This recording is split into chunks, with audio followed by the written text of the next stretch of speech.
So this photo on the left was taken in July of 2020, and this photo on the right was actually taken around July of last year, being 2024. So across the span of 4 years, I've been able to add a little bit of tissue, fuck me, to what was an absolutely flat motherfucking chest. So I'm just going to share what I did to get myself there, and then what I'm still continuing to do into the future.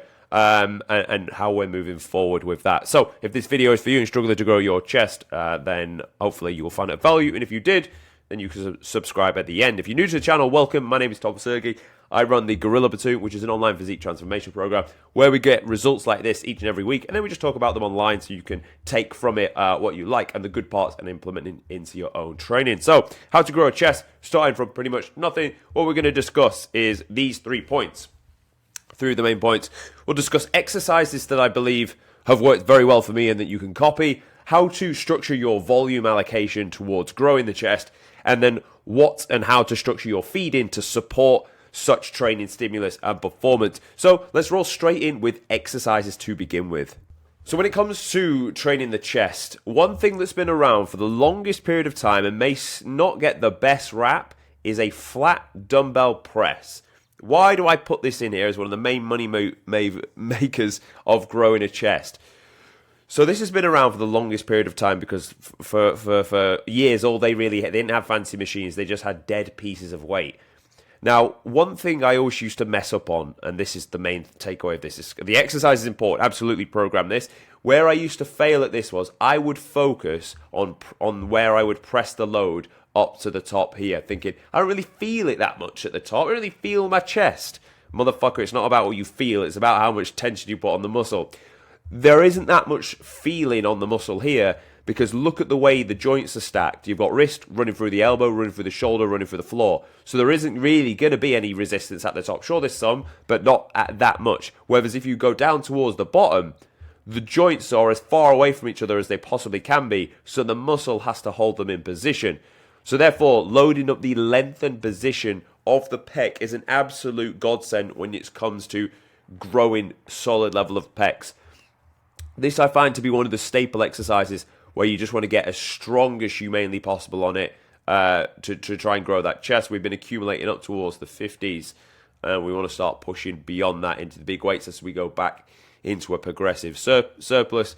Little tips you can focus on with this is arm path 45 degrees from the torso, not flared out wide. That'll look after your shoulders.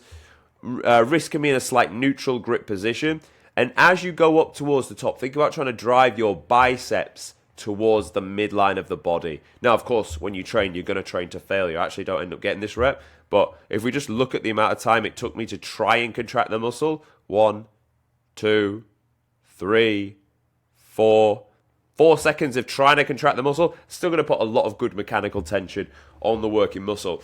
For this, I like to program doing a top set, a heavy 6 to 10, then I'll drop the load by 20%. So on this, I'd be going to somewhere around about a 40 and doing a back off set of around 12 to 15. I don't believe I pressed 40s on that day for 12, so I think I may have dropped it to 38s to achieve that figure. But this would be the first and the main money maker exercise to program. It absolutely deserves its place. It's been around for the longest period of time for that reason. Focus on the bottom, don't focus on the top.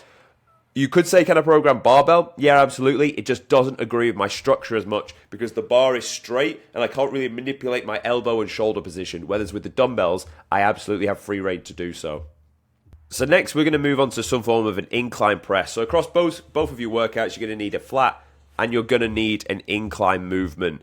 The beauty of this now, unlike on the dumbbells, as you press towards the top because of the angle and way in which the plates move, there is tension at the top here. So this actually gets harder as you push it away. You want both. You want to challenge the muscle as it gets shorter. You want to challenge the muscle as it gets longer as well. This is very safe, very stable. You don't need a spotter. You can load this up, and when you're going to fall and fail, you can just let it crash around and do so. Again, as I'm pressing up here, I'm not thinking about driving the load from my hands. I'm thinking about driving the inside of my arms together because the chest starts here, runs across the rib cage, and will insert onto your upper arm. So just drive your upper arms together. Don't press the load from your hands.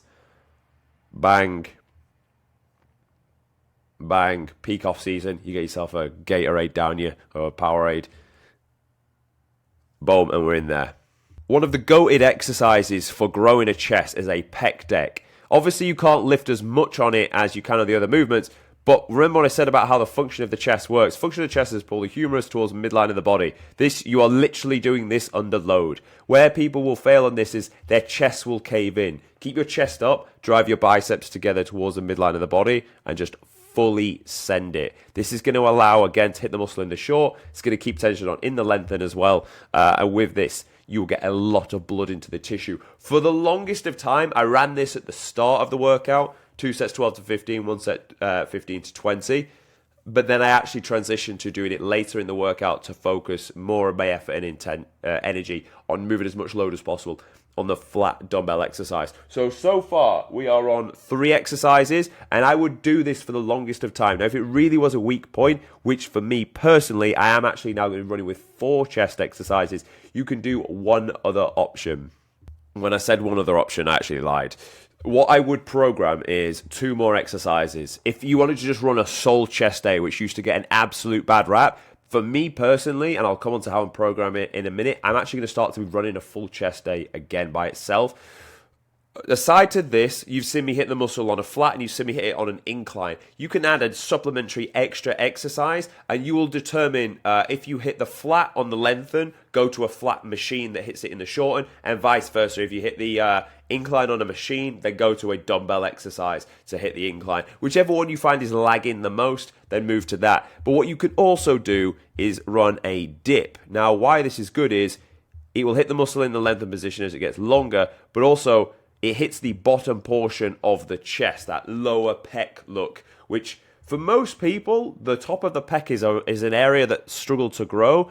Low-hanging fruit literally can be found at the lower portion of the chest, because actually you'll find a lot of the fibers sit around there anyway that are already developed, and you can work and develop on those.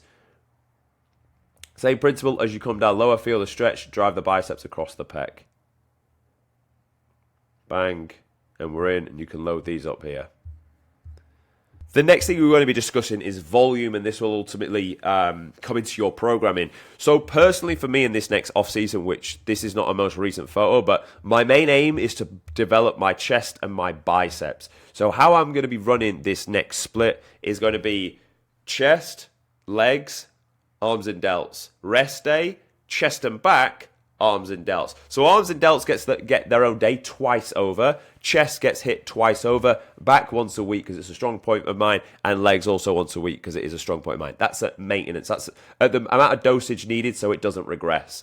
But then I want to bring up the weaker areas being the chest and the bicep. So if I'm running a full chest day, you can really send it. You can absolutely go to town on this. 3 sets on the pec deck, 3 sets on the flat press, 3 sets on the incline, 3 sets on your spare machine, and another 3 sets on dips. That's going to be 5 times 3, 15 sets of the muscle group for chest. When you come to do the chest and back day, that's going to be a longer day, so potentially what you're going to do is just do 2 sets across 3 or 4 exercises, and that will be ample amount of volume.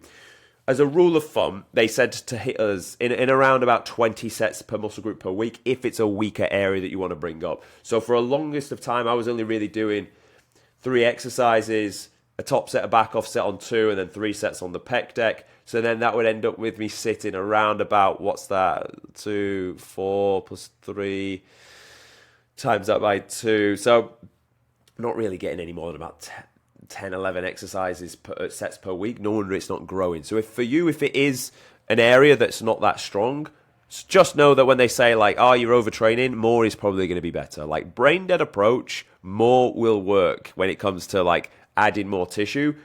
The one thing I would say is where they say, oh, you're overtraining. Now, I don't agree on training 6 days per week straight out because without that rest day in the middle, I generally believe the last few sessions you're going through the motions. But in a session where you're only doing 15 sets, that's not that much work, realistically. That's a fair amount. You won't be absolutely fried by that point. So you can get in there, you can fully send it, and then go and recover, go and rest, then get back in the gym and hit it another point. So that's how I'm breaking up I'm now hitting 24 sets for the chest per week, divided across 2 sessions. The last thing I wanted to discuss was food. So when you're looking to grow, your food is there to support that. the food is not going to help you grow. The food will not get you bigger. Eating steaks and rice is not going to get you big. However, eating steak and rice will support your performance in the gym that will get you big. When you're looking to grow a chest, don't worry about anything else other than, are my numbers going up? Am I stronger this week than I was the week before? If yes, don't push your food up just yet. If no, then add another 50 grams of carbohydrates, 200 calories, probably in the form of rice because it's easy digestible and it's not a bad carb to be using. And rinse and repeat the approach. Just focus on getting as strong as humanly possible and your chest will grow. When the numbers aren't increasing, you need more food. When performance is flat, you need more food. But don't just shuttle food in for the sake of it because you're bulking, because you'll just get soft. You won't be able to use that food to drive performance. Therefore, you'll store it as body fat. Therefore, you'll go through the progressive gaining phase and you may look smaller because adipose tissue will accumulate around the midsection and you'll look like puffy at the bottom, not as developed at the top, and you won't look that athletic look that you want to look. So use the food to drive performance in the gym. Don't just smash the food up for the sake of it. Always remember that as a rule. And hopefully you found this video of value. If you did, subscribe to the channel. And if you want to work with me, then there'll be links in the description. And you can book a call from there. Thanks for watching, and I'll see you tomorrow.